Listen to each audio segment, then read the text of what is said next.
Euzubillahimineşşeytanirracim. Bismillahirrahmanirrahim. Rabbi şrah li sadri ve yessir li emri ve ahlul ukdeten min lisani yefkahu kavli. Selamun aleyküm ve rahmetullahi ve berekatuh. Inshallah, we will continue from 32nd word. This is 32nd word, second stopping place. And inshallah, we will continue our discussion on causes. And whether the causes we see in the universe are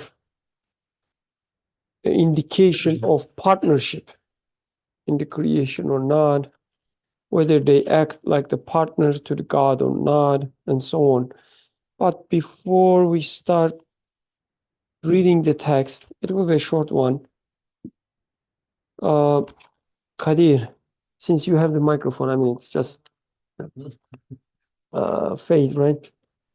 Do you mind summarizing what we discussed last few weeks, whatever stayed with you, and then keep it quick, and then after that, Atik, inshallah, will help you with her, with his, yes. So, starting from last week, so the main concept of what we discussed last week was what should we look in the Quran or when we are reading the ayats, what is that we are looking for?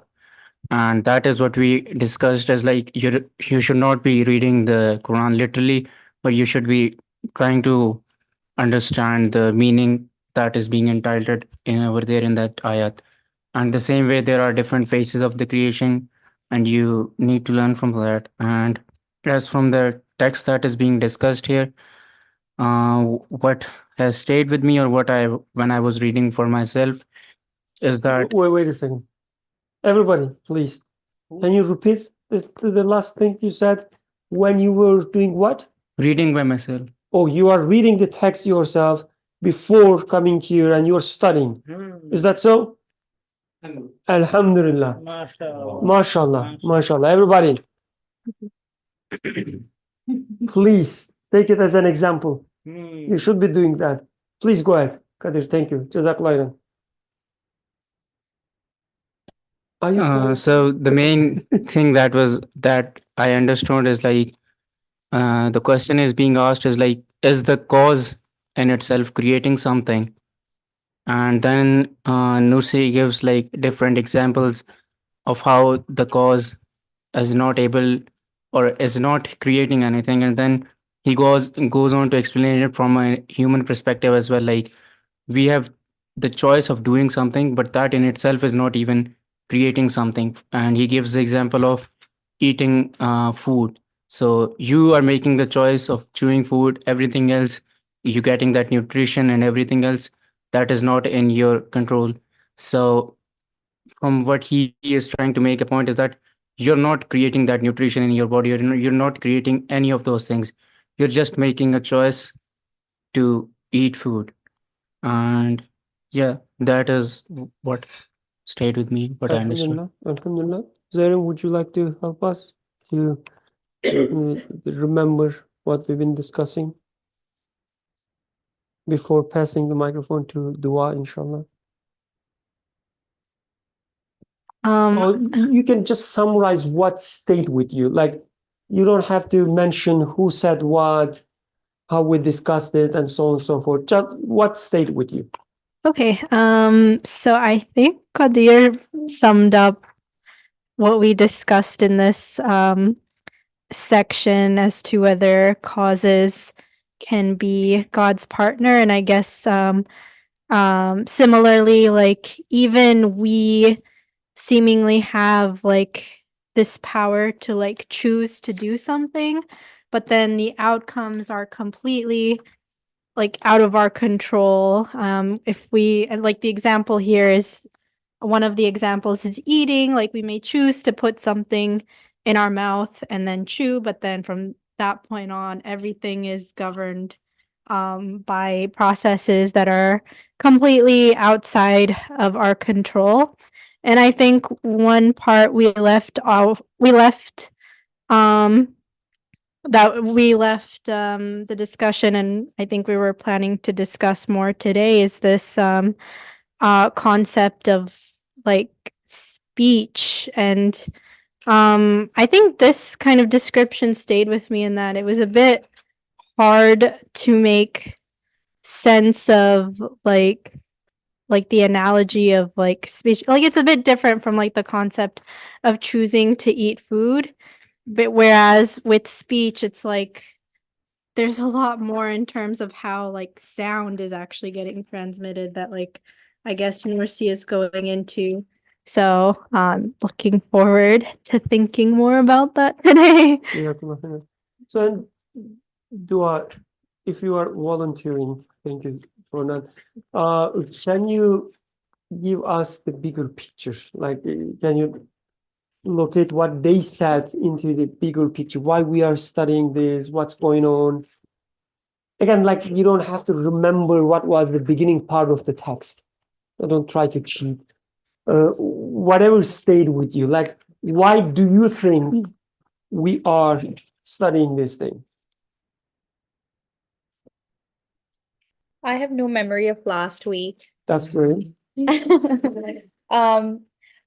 I thought this was a continuation of when we were like before when we were studying like these questions that might come up of like like who has the real power and whether or not there is anyone's share in that power. So we were like reading about like I don't remember, but like there you were asking like the blood cells and you were asking like different things in the body. And I think we were either going from like the biggest to the smallest or the smallest to the biggest. And we were like, okay, like if this doesn't have any control over itself, then so doesn't this, and so doesn't that. And ultimately, like we proved that like there is something else going on there that you have to look to. So I think this is a continuation of that. I I think the reason why I don't remember last week was because we didn't get any reading done. From what I remember, we were just discussing the Quran more generally. But what I do remember is the week before that when we started reading the text and we were trying to prove again like God's unity in light of the verse that says, if you ask them who is it that created the heavens and the earth, they will certainly say God. And among his signs is the creation of the heavens and the earth and the variations in your languages and colors. And we were trying to see how this relates to proving God's unity. And Kadir, do you remember? Let me ask you a question before you ask any question. Do you remember how we studied the first verse that Dua mentioned? If you ask them who created heavens and the earth, they would say Allah. Do you remember how we studied this verse? No, I didn't. Within what context, how we benefit from it, and so on? Do you remember, I think? Okay, who remembers how we studied? If you ask them who created heavens and the earth, Let's be more specific. Who are they? It could be Zarin, please. us. Okay, give it to Zarin. Don't play guess and.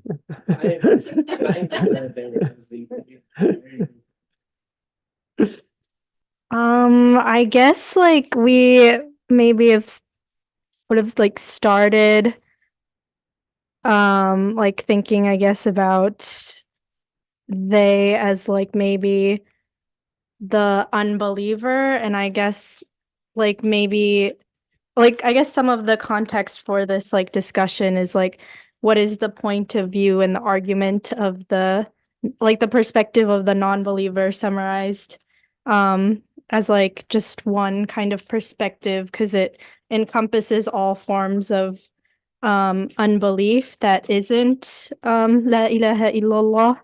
So but I think when we discussed more about this verse, them could refer to I guess anything in this existence, like if you like everything in its disposition will say that it is God that is the one that created the heavens and the earth.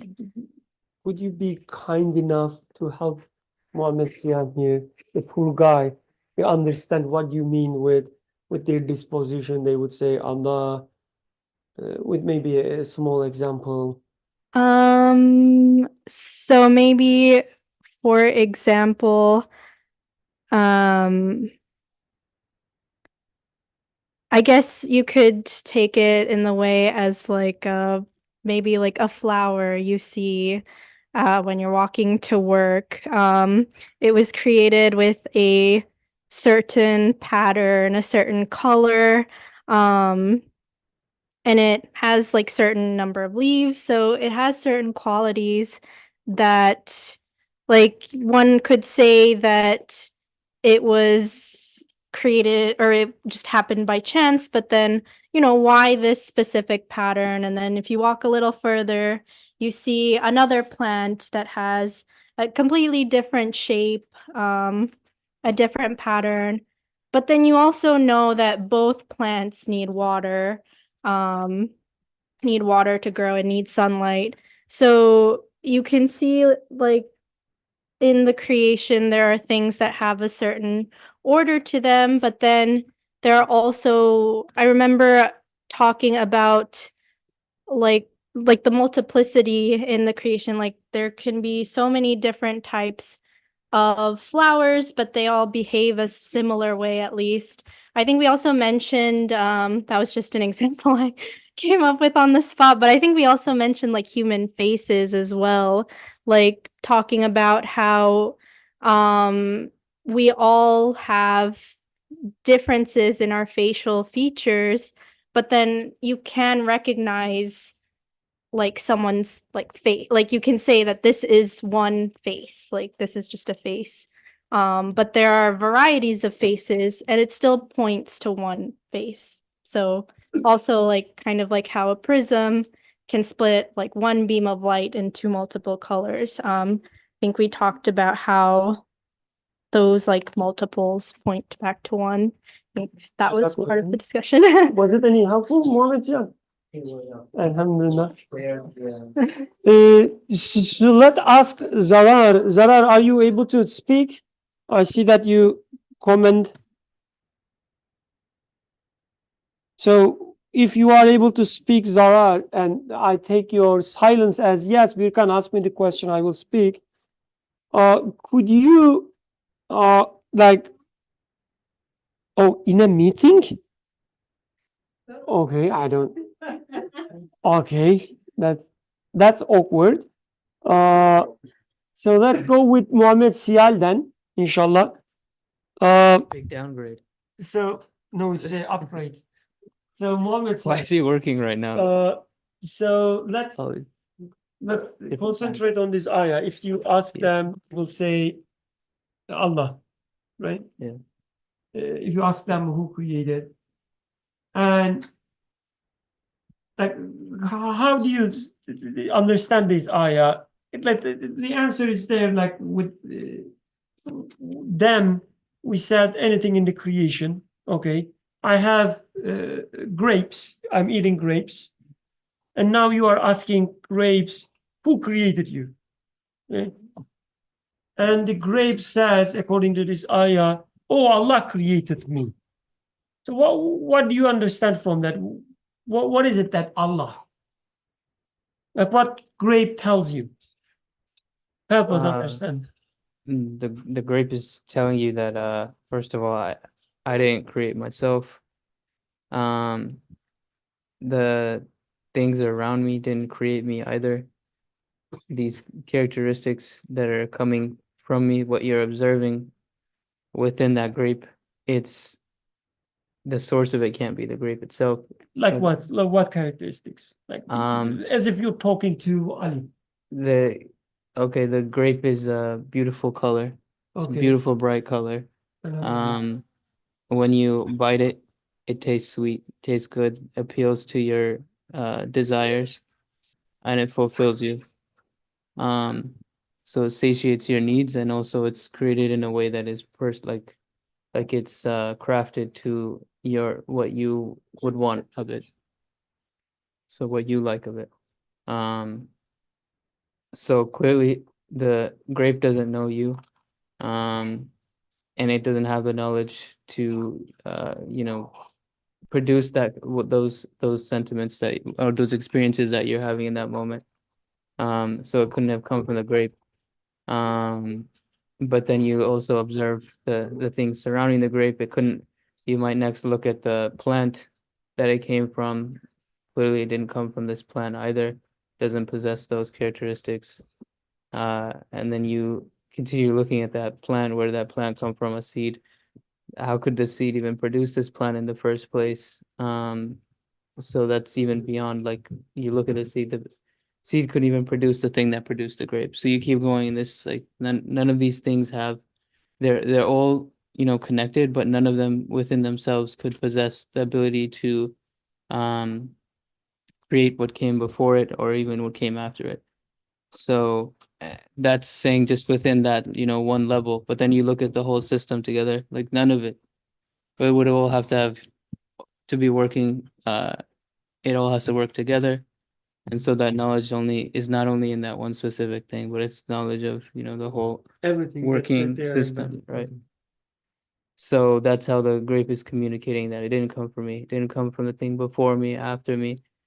And all of this stuff had to, it's harmonizing. It's a comprehensive system that is working. Um, not because any one of the, pieces of the system, not any one of the cogs in the machine. So it had to come from something beyond it, beyond this system. You that? Alhamdulillah, like it was so, the pleasant. Yeah, I couldn't. Didn't come from me. Alhamdulillah, Alhamdulillah. Uh, okay, so we will start reading. You had a question, Kadir? You had a comment. Go ahead, please.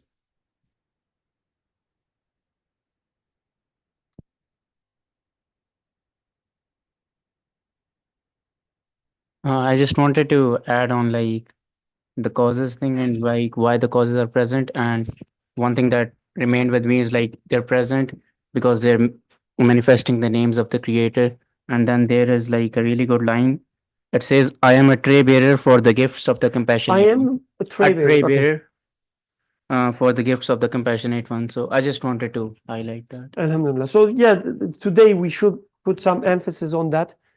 How causes manifest these names? What does it mean to be a tray bearer? What does it? Okay, let's discuss this. So I apologize if I, came as a little bit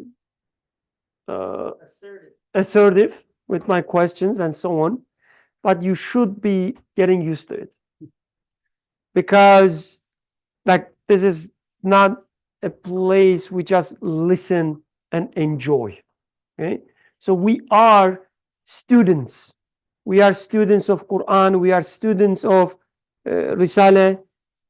We are representative, right? Our duty is going out there, seeing all these, the problems, and then feel the, the sadness. All these people going nowhere, right? You have to feel the sadness. You have to feel it, and you should say that, okay, I need to have an answer for that. Otherwise, it will burn me as well. Right? This is the state that we should be in. Okay? So you should be able to grasp what we are doing here, why we are doing it. Rather than, every week we come here, whatever dua says, okay, I understand, and it's nice, and I go home, and it dies with me. This is unacceptable. Like, this is a treasure in front of us. We are given this treasure, so we have this responsibility now, okay, to share it. And to be able to share it, we need to have, this a full understanding. We make we have to make it, what is the word? Internalize everything. Okay. So please, that's the attitude going forward. Okay. We are listening because we are burning inside. We need to carry water for us and others. And this is first and foremost for myself. Believe me. Who wants to read the text? I want to have like a seed, such an attitude now. Thank you, Dua. Please go ahead. 652. Oh yeah, we can start from what indicates that God has partners is the configuration of causes in the cosmos. What indicates that God has partners is the configuration of causes in the cosmos. It is that everything is tied to a cause. So that means that causes have an actual effect. And if they have an effect, are not they able to be God's partners? The answer: effects have been tied to causes because divine will and wisdom require them to be so, and so that great numbers of the divine names may be manifested. Everything has been tied to a cause, but we have decisively proved in numerous places, including many of the words, that causes have no actual power with which to create their effects. So, for now, we shall just say this. Among causes, human beings are self evidently the most superior and have the greatest power of choice and the most extensive ability to control and direct other causes. And among the most obvious of man's actions over which he exercises choice are eating and the powers of speech and thought. Furthermore, all these faculties are extremely well ordered, wonderful, and purposeful chains. But of the 100 links in these chains, only one is subject to man's power of choice.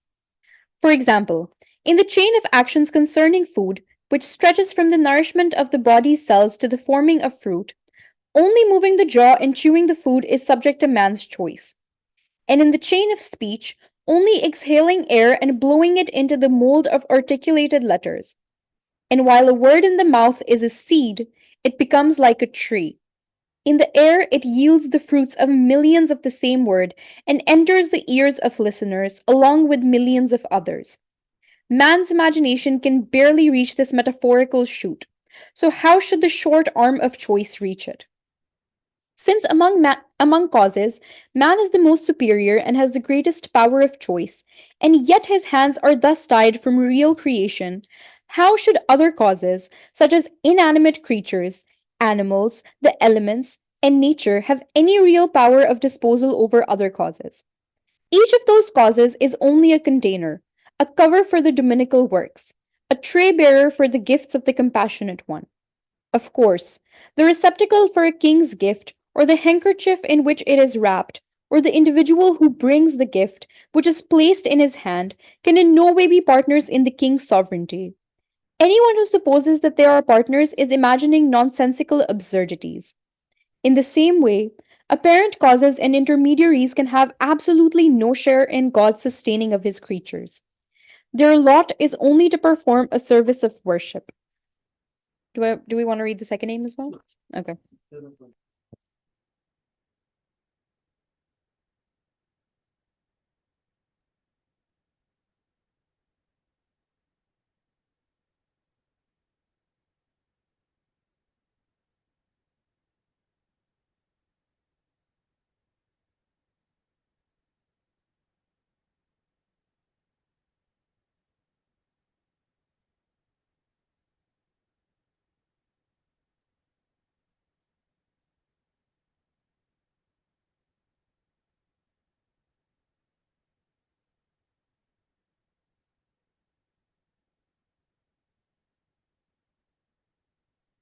Sorry.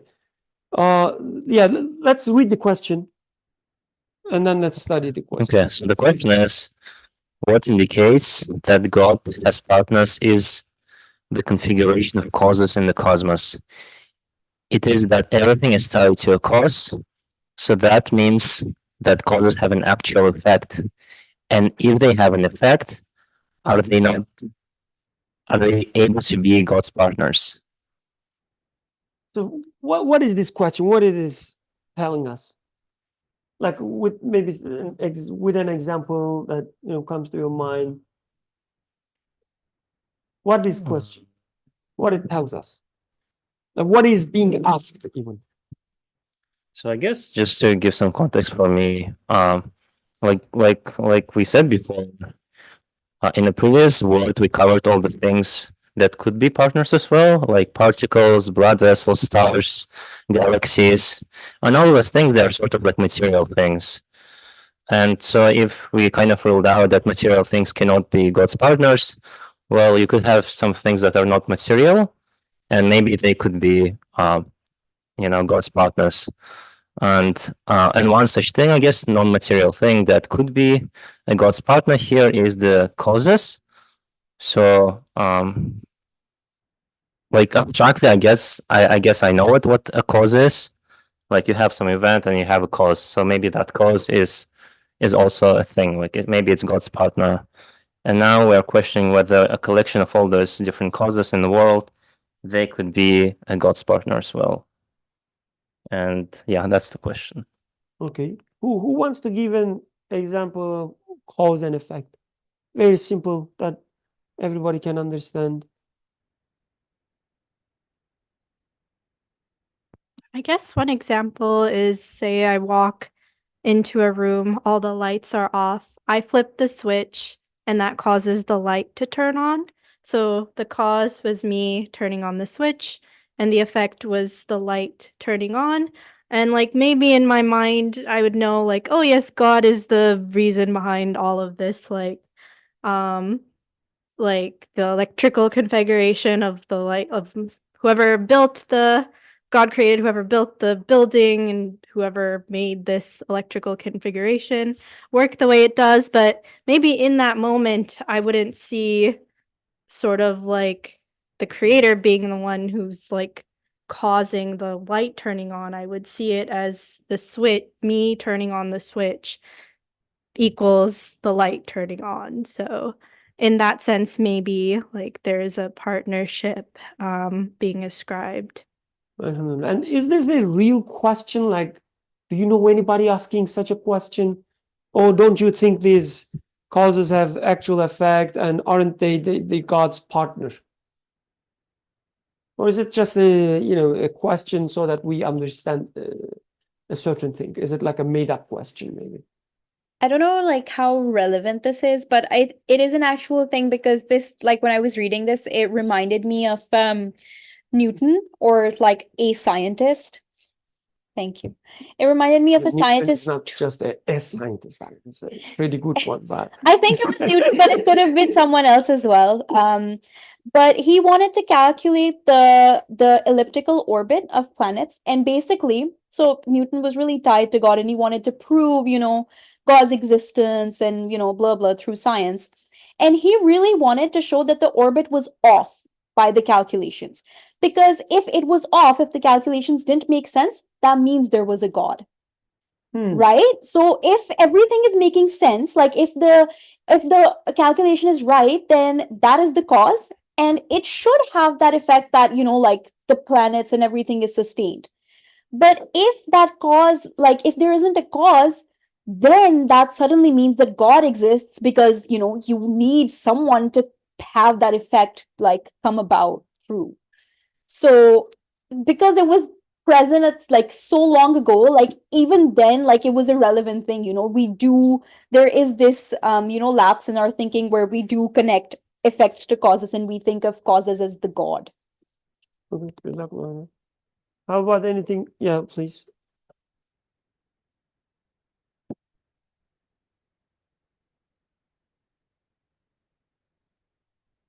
So, I have had this sort of debate with others, and sometimes even with myself, when you not attributing as to God partners, but thinking about if God even exists at all. So I know some people who would just say that all these laws of physics and nature and everything, they exist just because they do. They've been there forever. No one created them. Um, so I mean, this question is basically saying that who is the initiator. They don't even consider about they don't care about who initiated it. They just care about the cause and the effect. But whenever I had this problem before, I would always try to go as back as possible. Okay, what caused this and what caused this and what caused this? And I would eventually reach to a point where I couldn't answer this question. And that's where I thought, okay, that's where God is. Even though we spoke about this before, like fire burns, is it the fire burning or is God allowing the fire to burn something? So and there was who was it? Was Sarah? She had It this. doesn't matter. The names doesn't matter. So she had this question that if God is always interfering, how is he allowing what is happening in Gaza? Is he always allowing the phosphorus to burn these kids? Why is he always choosing to do this? So it's sort of, if you keep tracing back to the original point, you get to God. For me, that's how I think. And but you can't just leave it at that. For me, you know that he's always there, even if the apparent thing is causing the effect, God is allowing that effect to happen. So that's my take on it. Okay. Okay, Jazakallah khairan. So I guess that's the crux of the question. The questioner is telling almost same thing what you said, meaning, I mean, yes, maybe there's a God somewhere at the very beginning. He says, I accept there is a God. I mean, at that point, he does not deny God. He said, okay, there is a God. But if I look at the universe, I see that chain of causes. And we don't need God there, he says. So, okay, have your God sitting in his throne, maybe resting. And while he's resting, all these causes taking care of the universe. Isn't so, he says. And he seems, it seems you also saying that, yeah, it makes sense actually, right? All these causes taking care of, let's say, the universe while God doing some other business, maybe. Can you? I had a different understanding, so I just wanted to ask if that is the right understanding, or you can correct me for that. So from here, what I understand is what the question is attributing is like anything that causes an effect can be said as like it's a god in itself. So that is why it is being said like if a cause can create something, like a cause can create an effect, so that is why it is God. So that is why this question is asked. And then an example that comes to my mind is like, for example, you have your employer and that he gives you money. So then you can say like he is causing all of the wellness in my life. Like for example, I have all of this money and through that money I'm doing all of that stuff. So I just wanted to ask like, is that the correct way of going about this, or? I think it makes sense. Yeah, I think it's a great, yeah, the summary of the question. Your the example reminded me another example. Probably I shared it at least 7 times, so this will be 8. I apologize, but I think it's a good example. So one day a friend was asking me to pray so that his family get house, but he was giving me some instructions like, oh, could you please pray for me so that I get, like I earn a lot of money and I buy a house to my family. I said, I'm okay with praying, but why don't you ask me to pray so that God would give an house to your partners? Why it has to be coming from you, right? And so like just like this, like why do you think you need to be there as a partner? And his answer was that, oh, don't be ridiculous, Birkan, like how they will buy a house without their son or somebody, relatives earning a lot of money. They don't have any money. So that was the answer. So it seems for this friend, since we don't have Sarah, I have to use some other friends as an example. It seems for this friend that, yeah, he believed in God. Obviously, he was asking for the prayer. But at the same time, he thinks the house can be bought or created, right? It's a creation. The family doesn't have a house, and then they have a house. It's a new creation. It can be created only through money or money-like things, and these money-like things can actually create a house, as the text says. So that means the causes have an actual effect, don't you think? He says, and my friend says, yeah, of course they do. They have actual effect, and even to the extent they are so powerful that if you try to discard them, remove them from the equation, it wouldn't work. That what he said, right? Without me earning money, they cannot get a house. Even God by himself cannot do that. Please go ahead.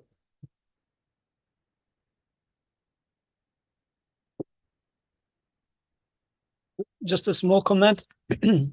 Generally, we think top down, meaning we somehow start with either an assumption of God and whatnot, and then try to explain the phenomena that we are observing.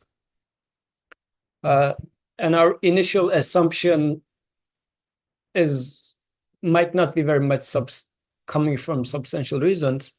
Yet in our language, especially if we are coming from a religious upbringing, the word creation is reserved for the God.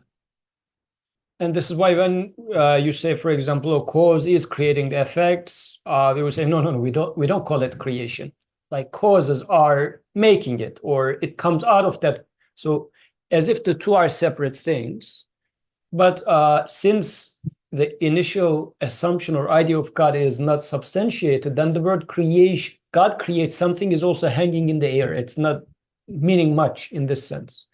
But if we think about creation, meaning it was not there, now it is there. This is what we mean by creation. God does it, electricity does it, something does it, I will call it creation. I will not use any other word like it forms, it emerges, it, whatever other word.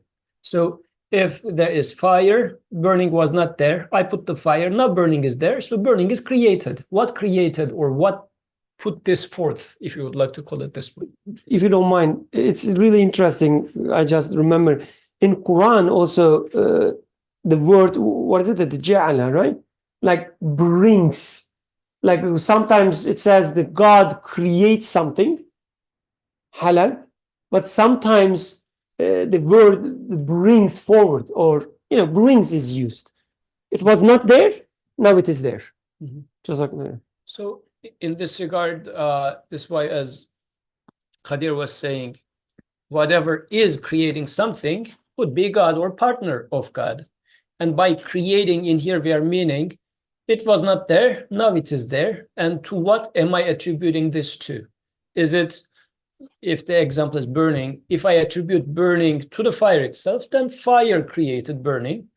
Then actually these actions, these changes I observe in the existence was leading me to the conclusion of there must be a God in the first place.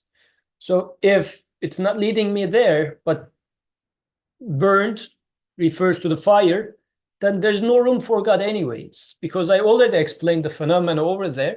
So the initial, this assumption or imagination like God idea is then going to be stay in the shelf, because I can already explain everything in here.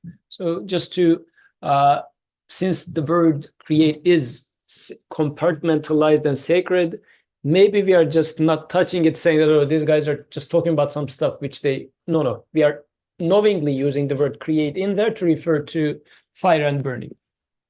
Jazakallah. Very important. By the way, I think Zarar was fired. He's not there anymore. So we may collect some sadaqah to help the poor guy, inshallah. Maybe his boss was also listening. Is there any other name?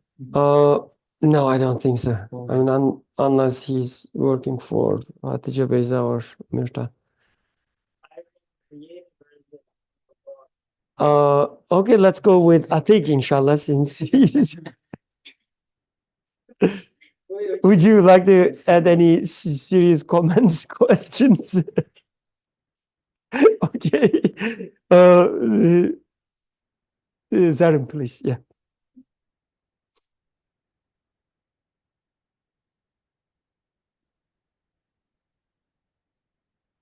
So I guess I just wanted to clarify then if we take like creation as there being nothing and then there being something afterward. So is it right to say then the idea that, that you like believe in God, but then in your day-to-day life take these causes as to be explanations for things, then you never really like had a God in the first, or like had the correct conception of God in the first place. You were just like believing in, I guess, like causes and kind of assuming there to be a God for whatever reason, but not really having the idea of like a single maker being the cause of everything, like internalized. Like, would that be correct to say? So maybe we can ask the same question, going back to these causal chains. So what is wrong saying that, yeah, I see these causes in the universe and I see them in chains. One thing happens and then another thing happens and so on. Everything triggers, each other. But if I go, as back as possible of this chain, I cannot ask the same question anymore. So I have to believe in God there. So is there anything wrong with this assumption or wrong with this understanding? If so, what is it?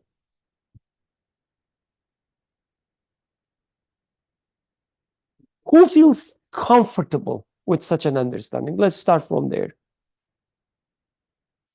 So I think that was my understanding before I started coming to these like discussions. I don't think I was uncomfortable with that, considering that was the only option in my life. And that's like sort of like that's my problem with it, is that it isn't really grounded in anything. Like everyone believes in it because that is just like the predisposed idea in your head. But if you really think about it, it makes more sense to be like God is doing everything at every time, because I think it's in the name God, the creator of everything. So that then it makes sense that every motion in fact is also created by him. But I think like my bigger problem with that is that if you have that sort of an understanding, you distance yourself from God. Because then if you are feeling like any sort of a pain in your body, right, which like now I would think of that as an azan, as a call to from my creator to read in the name, like the creator of Shifa. But if I am just like looking at the causes and I'm like, okay, causes have an effect, then I'll just be like, okay, this pain was caused by, that injury that I had, blah, blah, blah. I need it to go away. So, I'll just have medicine. Then, and if somebody's like, oh, like people do say this. So then I say to them, I'm like, like you shouldn't think of it that way. God is the one who is giving you Shifa. And they're like, yeah, that's what I mean. So if you have that sort of an understanding, yeah, like you can say that God is at the back of your head, but you're not thinking about him. You're just thinking about medicine. You're just thinking about, like your pain, but you're not actively engaging with God. You're not talking to him. You're not asking him for help. So that doesn't really help you, and it doesn't help your relationship with God. That's my problem with it now. Okay. Jazakallah. What else? What problem is it? Yeah, please. You can take this. Yeah, let's see. So if you think like this, like God did it initially and he's just observing, you close out the door for divine intervention in your life. What are you praying for if you don't think God can intervene anymore? If you're just thinking he just started the chain of events and now he's just observing. But we know that prayers can change, like this predestination and this decree. So prayers can change your decree. And what's predetermined, it's gonna stay there, but at the same time you can pray for things. And Hazumar said, if I'm making a prayer, that means I was already guided by God to make that prayer. So there's no way it's not going to be accepted, even in this life or the next one. So I would say that would be the biggest problem, is that you're leaving out the room for divine intervention if you're just thinking that God is just observing. Okay. So let's assume for a moment like we're talking about an experience where there is no quote-unquote intervention. I have a seed, apple seed, I put on the ground, to cover it, and I pour water. After a while, I see a sprout. Is it sprout? It's a tiny sprout coming out. That's the experience. There's no intervention. There's no, I don't know, magical things happening there. Do we need God there? We do, because the reason that things are progressing from one stage to the next is God is allowing it to happen. If God didn't allow, we don't know how many seeds that didn't sprout. Allow. Can you elaborate a little bit what you mean by allow? God allows, you said? Allows, yeah. So what do you mean by that? Can you explain a little more? So I mean that if Allah didn't let the chain to progress the way it is, he could just intervene and the seed would never sprout. The many seeds that never, never gave fruit, that never gave tree. God lets it happen. So what is the distinction between lets it happen versus makes it happen? So my understanding is that they're laws of physics, nature. Allah created them, and they are occurring in a certain way because they're designed like that. And Allah allows that design to take over, does not take over, to flow. But if Allah didn't want to, He would just stop it. Okay. So, for instance, that physics, so that Sultan will benefit, right? He's just hiding there, pretending that he understood everything. I know that there are these questions, so we are helping him. Listen carefully, Sultan, inshallah. So let's assume God, from such the understanding, like there is no intervention, like just not interested. He just let things go as they go. So with this understanding, you're saying that these laws of physics or the order in the universe would unfold itself because they are designed this way. So they have capacity to flow or whatever happening there. But if God wants, he can interfere and change. Is that what you are saying? Or So the very fact that it is going from point A to point B is because God is allowing it to happen. So this I could see it both ways. One way is that God created a law and he lets it progress from point A to point B. Or the other way I could see it is God is making it go from point A to point B. Either way, it's his will. okay, the will part, yes, I agree.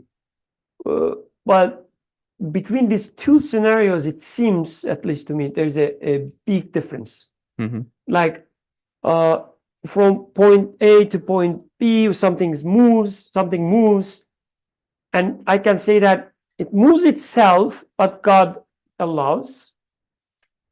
Or the another alternative, as you said, no, God makes it move from A to B.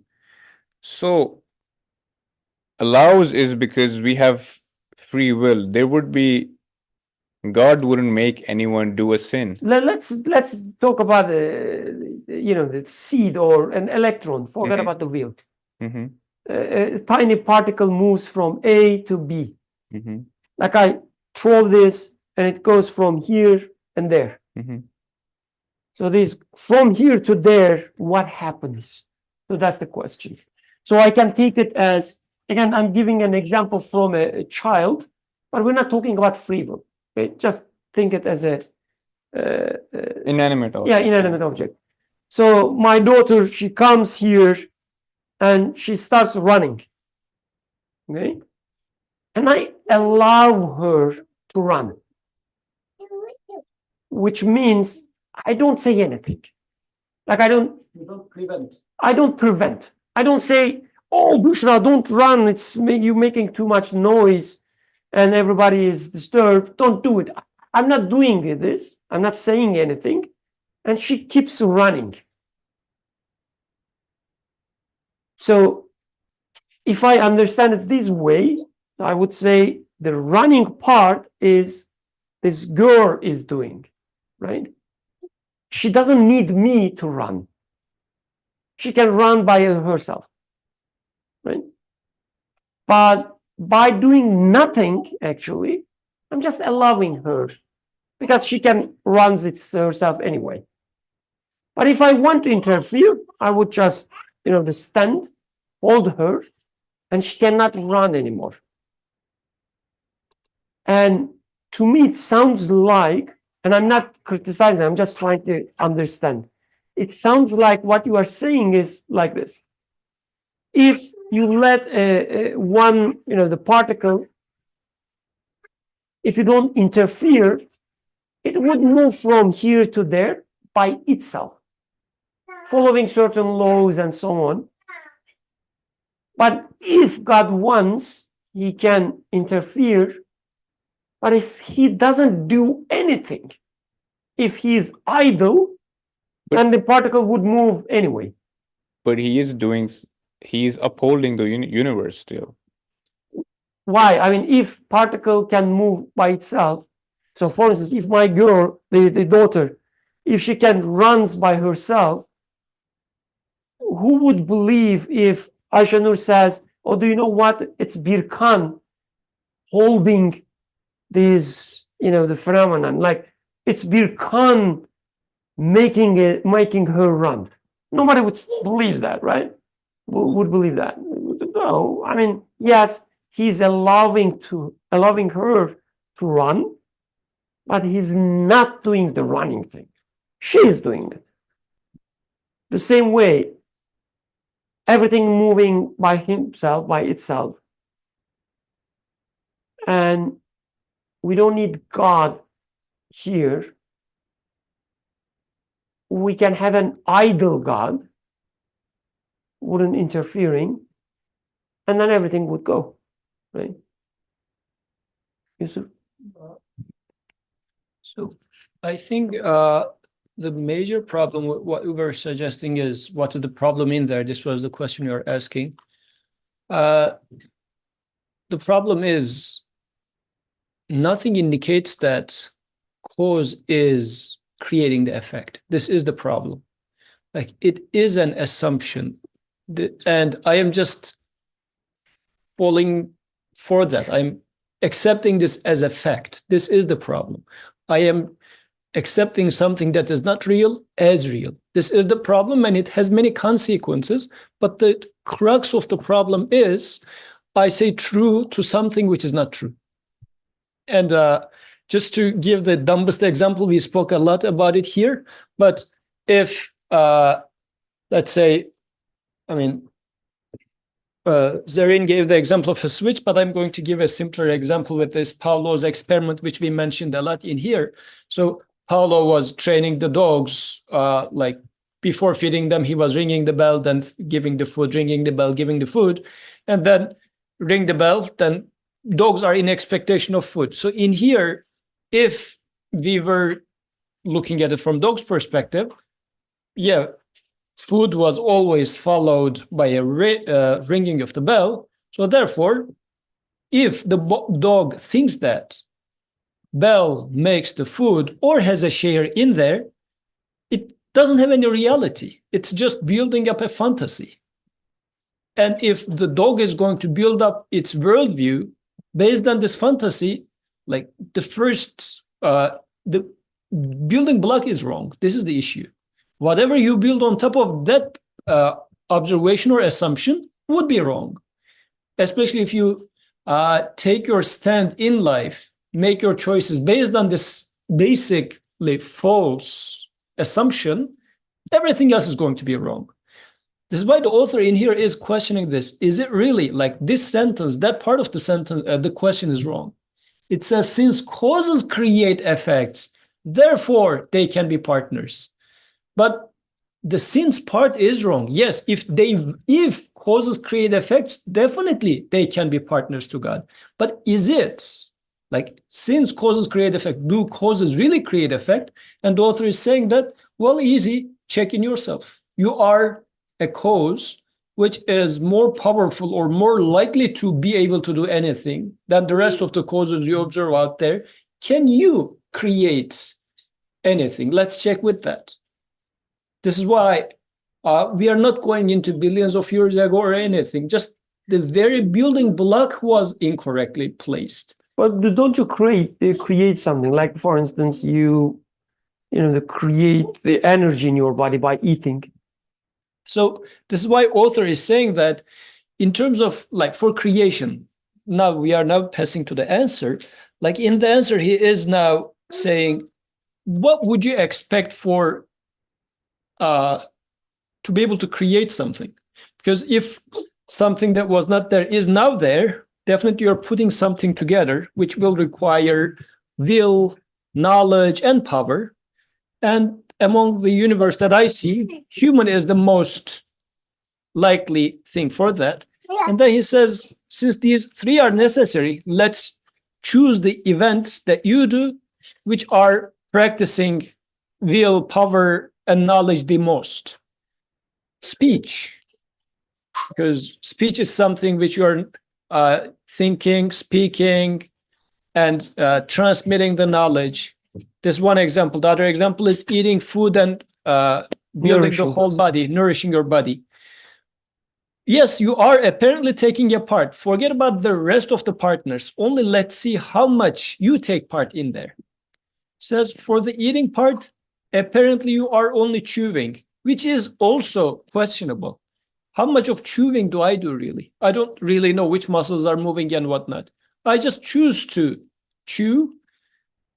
Chewing is being done. All the nutrients is being digested and sent to all the cells of the body. So if I am not the doer of this, with having the knowledge, apparently having the knowledge and power and will, and I'm not even doing one out of, 1,000 or million share of this event, who else is doing then? So which cause would be doing that?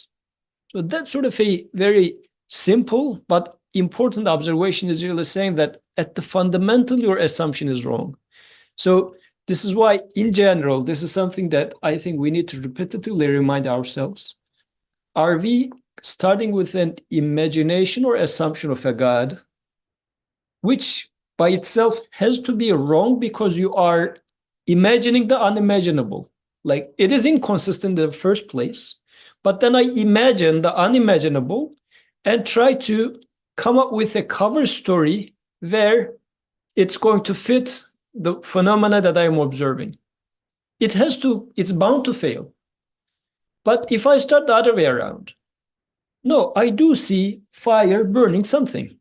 I do see drinking water and getting quenched. I do see that I speak and everybody in this room is hearing. What makes this? This is the question. If I can explain what makes this in here, I don't need God or whatever, because God is an answer to the question of what makes this. Since I am not able to find any other maker, God becomes my necessary conclusion.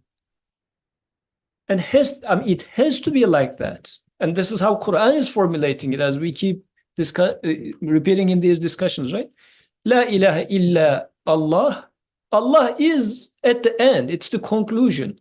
But it's all about initially negating. It cannot be me. It cannot be the sound waves. It cannot be the, I don't know, whatever you would like to name it for the transmission of sound. Yet it is happening. So there has to be a one who is knowledgeable, who is powerful, who makes that. Therefore, he is called Allah. Becomes so. Yeah, I guess this is the. One quick thing to add. We are just doing this discussion, and even the question is based on the fact that cause and effect, like the cause precedes the effect. For Allah, it's not like that. Time is linear for us. For Allah, time is not linear. So effect and cause, they're all there. Past and future and present, it's all there for Allah. Allah doesn't exist in the past, in the present, or the future. It's not a dimension for him. So if the fire is burning something, for Allah, it's not that the fire came first and it burned. For Allah, it was just always there. So it sounds right, and as someone who been raised as a Muslim, I say, yeah, this is true. I heard this from books and so on and so forth.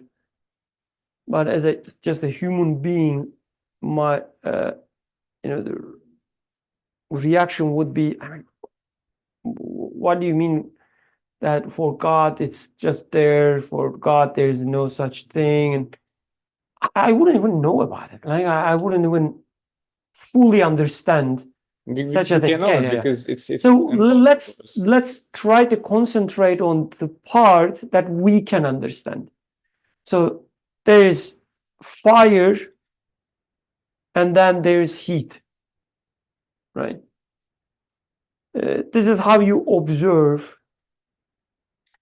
And the question is, let's go with this example. The question is, do you see that the fire creates this heat, or fire burns? Or maybe a simpler example, there's an object here, my finger moves and this object moves. What do you see there? Yeah, okay, it's a much better example. There's a car and it's moving, really moving. You don't have to imagine. Let it go. Okay. Whoa. He's making, the example richer. So, alhamdulillah. So what do we see there? Forget about, imagining a God.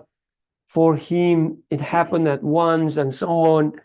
What do you see there? Like you see a movement and you see a finger. Help us, Mohammed Sian. Where is God there? Okay, I'll try to not jump to any conclusions. Sure, yeah. I mean, when I say where is God there, I mean, this silly guy called Birkan, he keeps talking about God. I mean, where is God? Like, this is the question. So beautiful the way that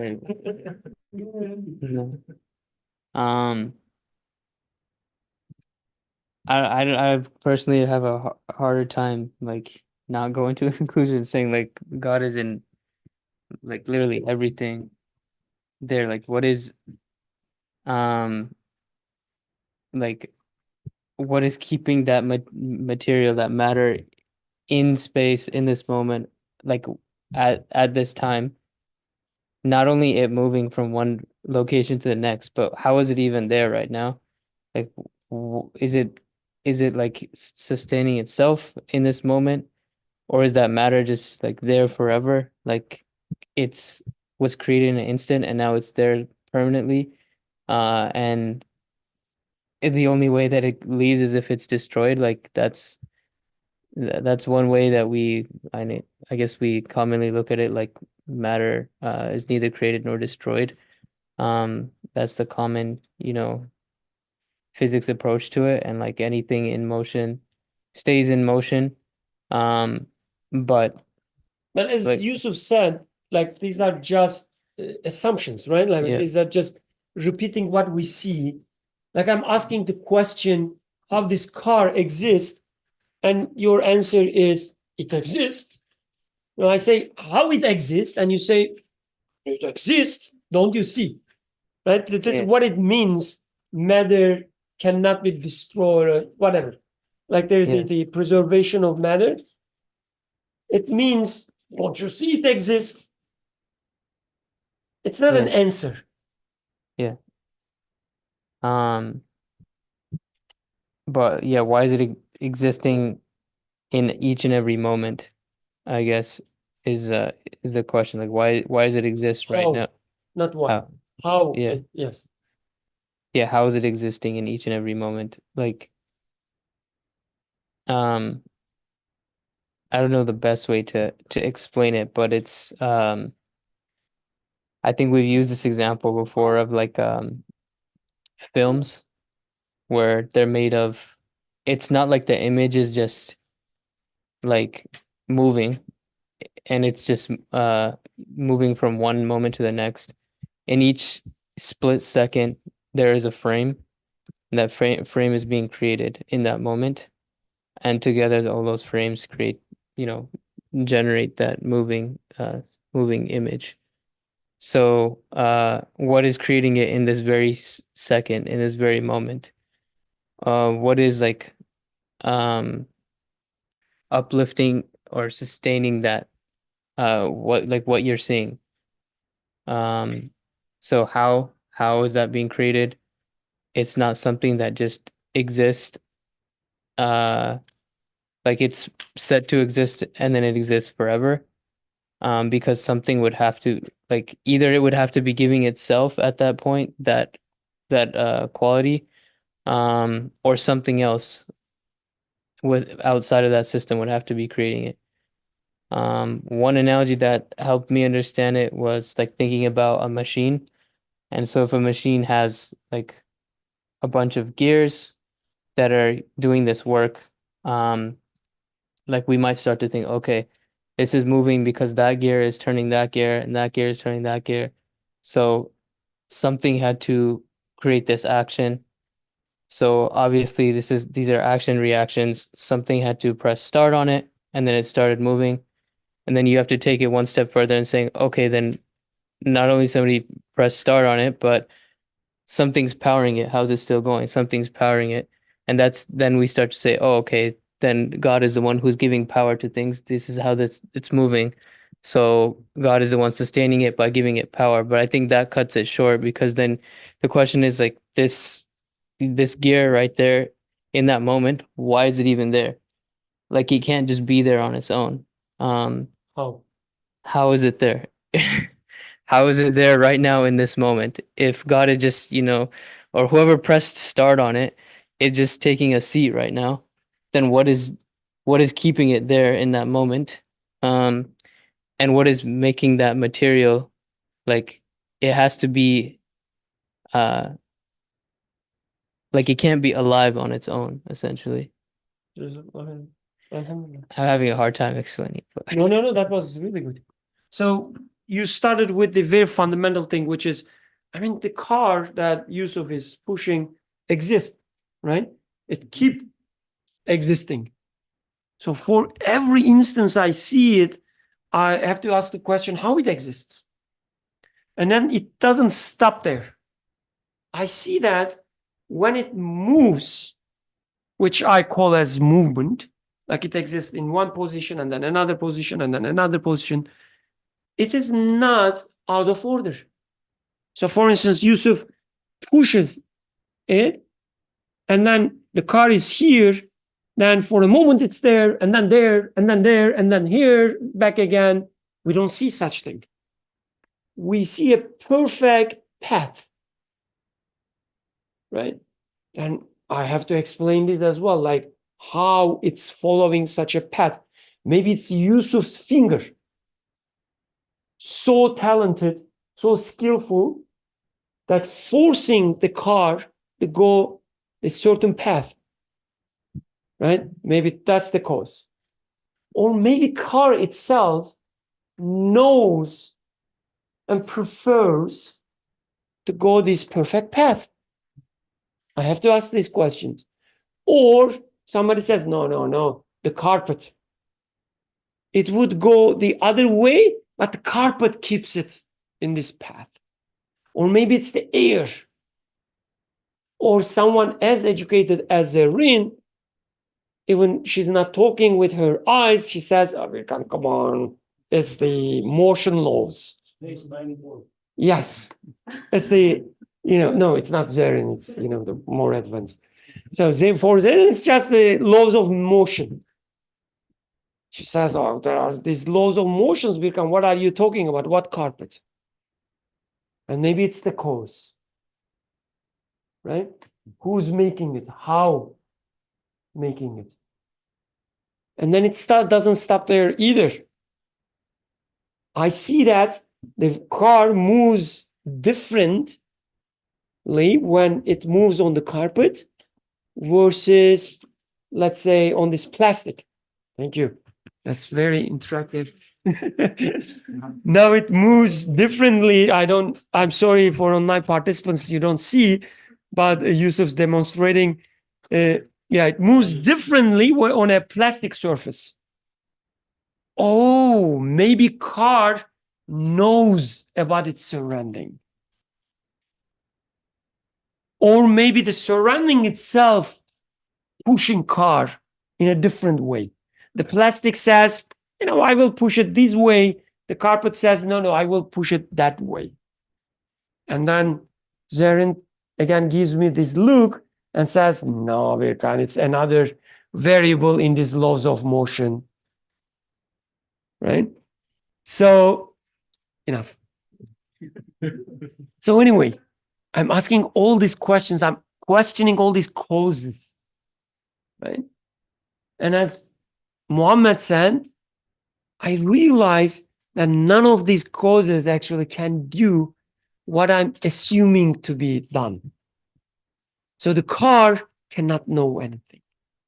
Yusuf's finger, if it was Abdurrahman, I would maybe question, maybe it is his finger that's skillful, but Yusuf definitely not. I mean, look at this gentleman protecting, his fingers, because they are so skillful, created for piano. But anyway, I say, no, they cannot do that. Neither carpet. When it comes to laws of motion, it's just abstract thing. It doesn't even have external existence. So I realize that I have to eliminate all these causes. So the key here, I don't know whether you realize or not, the key here is not talking about God, having a religious stance or so on. The key is being clear about what I see. The car moves. It exists. It moves in a certain way. The movement changing from one surface to another surface. That's the key. I see all these, the thing that happened, and then I question who has the skills, capacity to have these qualities. I ask this question. And then I have to say that nothing in the universe can do that. So if this imaginary God leaves everything by itself, nothing will happen. It's not that things would happen, but then God interferes. No. If we look at the things themselves, I see that every motion is nothing but miracle. Because there is no explanation what miracle means. Giving you like making you speechless without any explanation. This is a miracle, right? And when I look at the motion of a car, no matter how deep I go, I cannot find any explanation. I'm speechless. How this car is moving in front of my eyes. The finger cannot do it, carpet cannot do it, car cannot do it. But it's still moving. I'm speechless. So nothing would happen.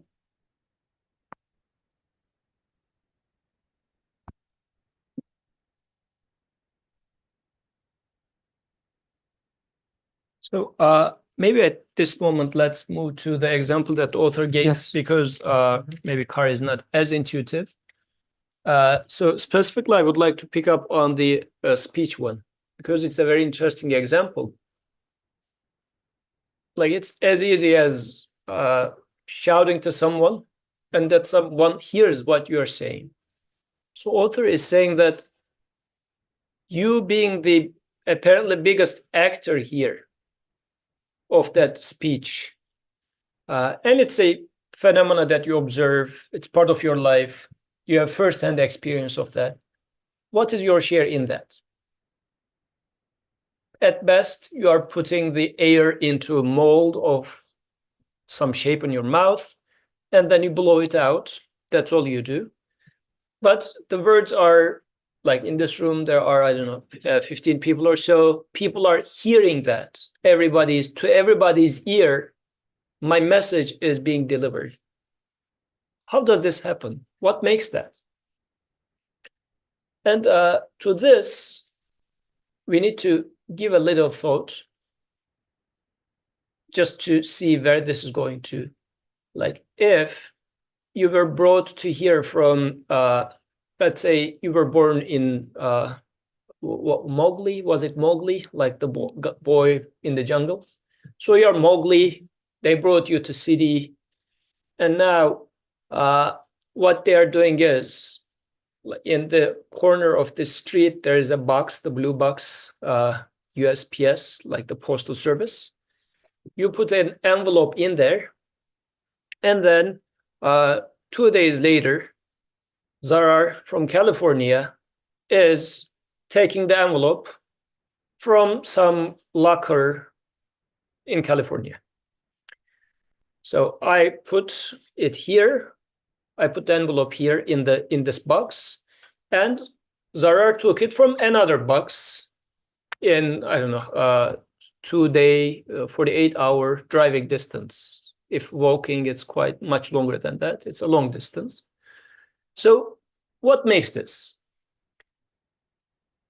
For that envelope to go from here to there and not get lost, and to safely arrive to the house, somebody needs, because I have written the address over there, somebody needs to be able to take it from here, change it from hand to hand, so that eventually it will go not diverted and end up in Florida, but it should be diverted in all those channels all the way to California, which we call as a United States Postal Service. A good amount of infrastructure is there. A good amount of taxpayers' money is going there. A lot of people are working in there for how to optimize the routes and whatnot. But if I simply go and say, well, it's very easy. It's just you put it in this box, and then it somehow magically appears in the other side, and we call it the law of USPS, or what makes this? My share in here is just putting it into this box. I know that there are a lot that has to happen behind the scenes. But when it comes to me speaking and the message getting to your ears, I don't see this knowledge, this power, this choice of transferring the message from here to there. The same thing is happening in a small scale right in front of my eyes. But if you think about it, how many million or billion particles are in between from my mouth to your ear? So there's this orderly, knowingly, and willingly choice that's taking place every moment. and I'm not doing that. I'm not the doer of that, I know. Then what else is doing that? If I am not the doer of this, with all apparently knowledge, power, willpower that I have, am I assuming much of skills in the particles? Because as a most talented cause, I am unable to do any of this. Then apparently lesser causes than me, which are particles, am I assuming that they are doing this? So who else is doing this if I am not?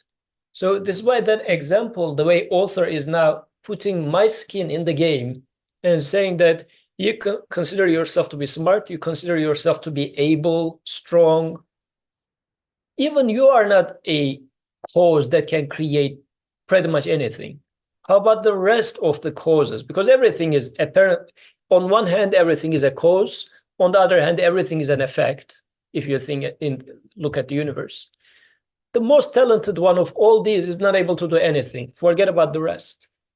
So that attitude of an observation is now explicitly saying that then yet things are coming into being. What makes them? Becomes a relevant question. And it's nice that the author is using myself as an evidence here, because now I can relate to it. It's not simply a intellectual, philosophical argument in here. It is, put your senses, your feelings in there and see if it works. If it works, I will accept, but you will not accept it. You will not be saying that, no, I cannot go with that. It doesn't make any sense. Oh, come on, I know by experience. Because this is how it is, right? If, let's say, Kadir is studying mechanical engineering here, and if somebody comes and says, mechanical engineering is easy in United States, let's say some friend of Kadir from Pakistan comes and, oh, it's very easy and whatnot. Kadir says, I know what it is. I mean, it is not. So he would be more sure and secure about such a statement because he went through it. He knows what it is. Now the author is saying that you can be as sure, just look how much of a valid cause yourself. Then you can extrapolate it. Do not buy somebody else's claim here. You know it as a first-hand experience. So this is why my conclusion is going to be built on top of my own experience here. Jazakallah khairan. The Mirza? How? Mirta. Yeah. No, it's okay. Mirta, please go ahead. Been waiting a long time, sorry. Oh, thank you. No, I just want to make a comment about how we will trying to understand where is God in the example of the car. And as the same in the example of how we told, how the speech can go to the ears, to the other people who is listening, or in the first example of the girl who mentioned about the flowers. So what I was thinking is something that my husband always says, like the ways for this thing happen have to have an order, and the perfectly order that these things are working together with the causes or the intermediaries there to have an ending or to have an effect has to be a perfect order at the end, and that perfect order have to be created for someone who can understand all the effects that any intermediary or any cause can have at the end. So I think that's my conclusion to how you see God in the example that we were mentioning. Jazakallah khairan. Thank you.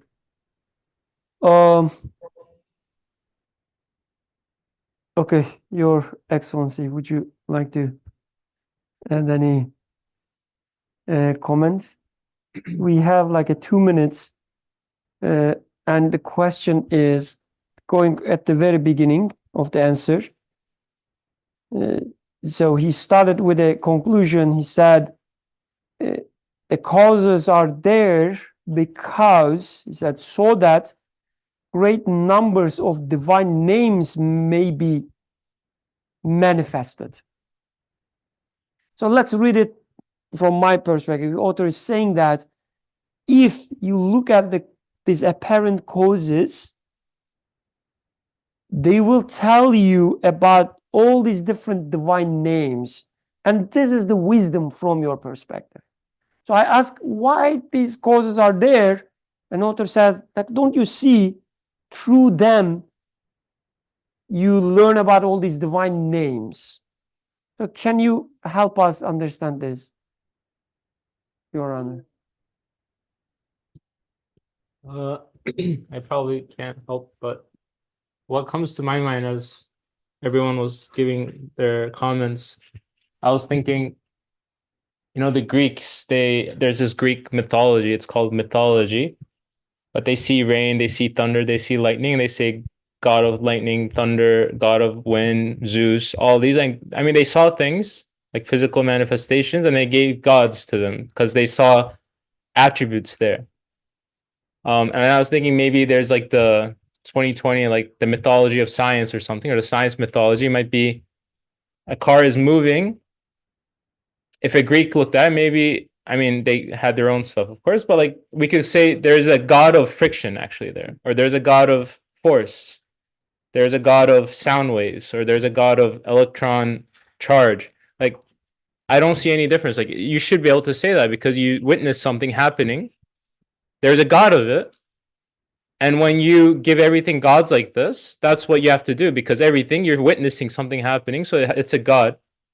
However, as we discussed many times, I mean, as we discuss here too, like there's unity. You can't have multiple gods. When you have multiple gods, it cause chaos, and we don't see that. We see order, we see unity. So instead of saying the god of lightning is Zeus and this is some other person, this is some other person, I say there is lightning and the god of lightning, or there's the god of friction, there's a god of this, the god of that. It must all be the same god.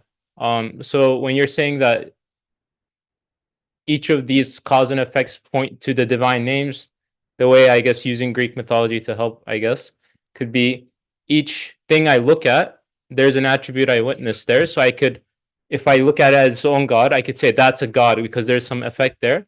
But if I look at it in unity and say these all point to one god, then there's each one of them display a name to me and point to that one god for me. So they can be like a reflection or a messenger of that divine name. Jazakallah. So we have to conclude with dua, inshallah. So dua, let's make sure that we covered all the most important parts. So if you don't mind, so going back to this example, the toy car, Yusuf is moving this toy car and it moves on the carpet. So what divine names? What divine names we're talking about? Like what do we see there? Can I go with a different example? Sure, please. So I was thinking like when you have, because I think it says that causes like bring your attention to the divine names, and it reminded me of an example that we discussed at Drexel's Quran class where it was like, oh, like why do you need to brush your teeth? And it was that you need to brush your teeth because that brings your attention to the fact that your body is being cleaned from the inside, that it's a job that needs to be done.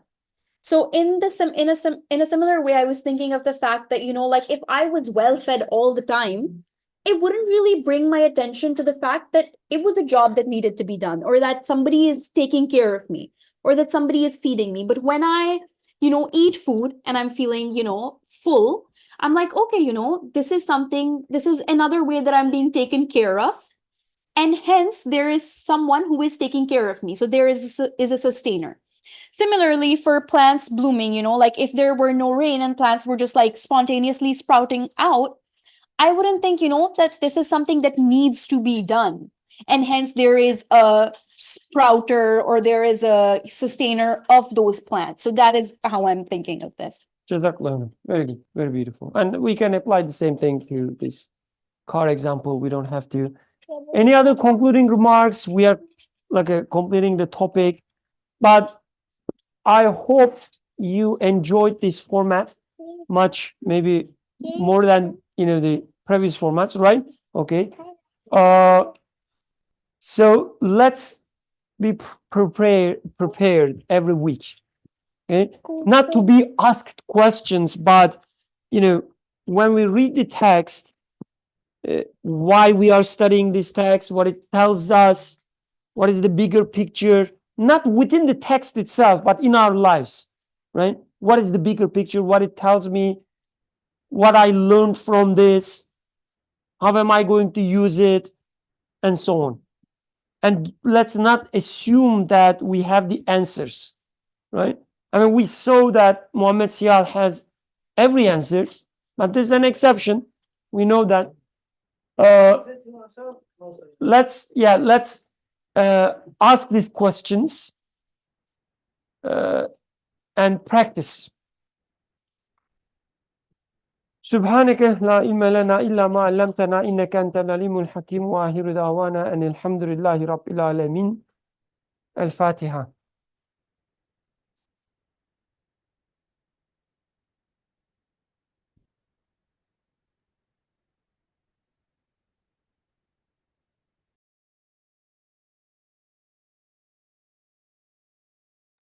Assalamu alaikum.